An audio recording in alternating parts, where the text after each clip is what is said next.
The binomial coefficients can be used to express Pascal's triangle. So if we were to calculate all of these binomial coefficients, the numbers would be consistent with the numbers in Pascal's triangle.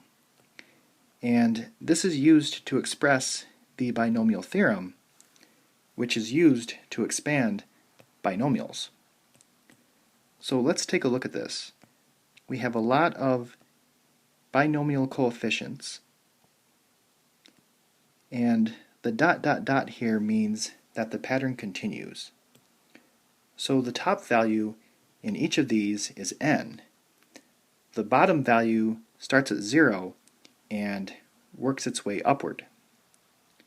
So 0, 1, 2, and then n minus 1 would be the second to last value, and n would be the last value.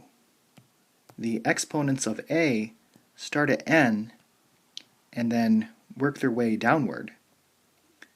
So the last value would be a to the 0.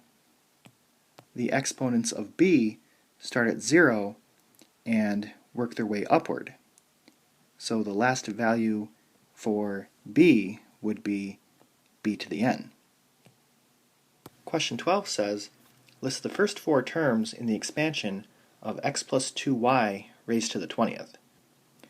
So my a is x, my b is 2y, and my n is 20.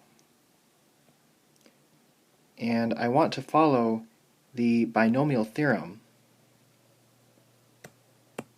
and I'm only using the template for the first four terms. So that's going to look like that. Next I want to put a, which is x, into the first parentheses, and then I want to put b, which is 2y, in the second parentheses. And then lastly I want to simplify. So this will be our final answer.